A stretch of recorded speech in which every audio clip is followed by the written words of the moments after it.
between the U.S. and Canada are still at a standstill as trucker-inspired protests expand across the border and take a major toll on the U.S. supply chain at the worst time possible, Jim. Yeah, CNN senior national correspondent Miguel Marquez, he's in Windsor, Ontario. CNN national correspondent Camilla Bernal, she's in Los Angeles. Miguel, first to you. You've been up there for a number of days. You've been watching this. You've been warning about this effect on the auto industry. But you said last hour signs that maybe this logjam could be broken?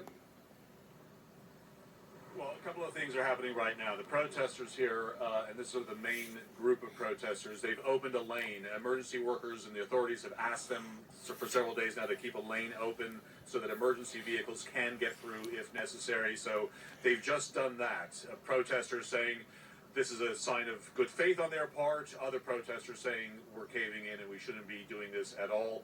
The bridge remains shut at this hour, though. But the city, the mayor calling this, and owners are going to be in front of a judge seeking legal justification to move protesters out if they need to. The province of Ontario, the federal government has moved more resources into this area. When I say resources, that is not only more law enforcement individuals, but it's machinery as well, trucks, heavy trucks, in order to move this out if it comes to that, if they need to. Some of these protesters saying this right here is a stand that's worth dying for. Others we talk to say, look, I'm happy to get arrested. I'm happy to go. They can tow my car. This is important enough for me to do that.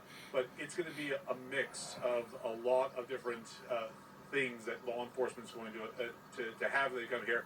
The federal government also saying they're moving resources to shut down all these protesters, likely simultaneously, if it happens. Back to you guys. Yeah, we know the Biden administration is speaking to their counterparts there in Canada, really putting pressure on them to step up and do more here. Camilla, back home in California, you're near SoFi Stadium in LA where the Super Bowl is kicking off Sunday afternoon. What are officials worried about there?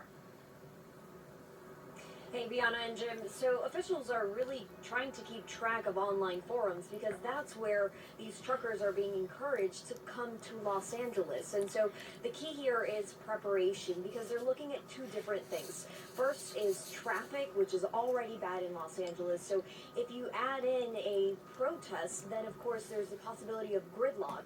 And that means things like emergency services being impacted. So huge implications, not just for people coming to the Super Bowl, but really for the entire Los Angeles area. And then you also have the possibility of counter-protest. Of course, people very passionate, both for and against vaccines. So all of this could escalate, and the idea is to keep things as calm as possible during the Super Bowl weekend, because of course there are many other possible threats that authorities right now are looking into and trying to get under control.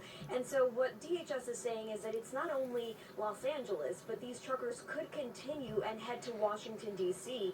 in time for the State of the Union address on March 1st. And so it's going to possibly impact many areas, not just areas in the country, but also areas in the economy, because DHS also saying that if things are not under control, we could see industries being impacted, things like shipping or the auto industry or even agricultural companies and labor unions. So overall, there are many things that could be impacted by these protests if they do happen, which of course everyone sort of looking forward to the weekend and looking forward to the Super Bowl, but also keeping track of these because they could disrupt part of the celebrations here. And at the end of the day, all of these protests impacting the economy could result in all of us having to pay the price for all of this. Jim, Bianna. And just a reminder, this started as a protest against mandates for the COVID vaccines, which of course have proven highly effective. Camilla Bernal in Los Angeles, Miguel Marquez up there on the Canadian border, thanks very much.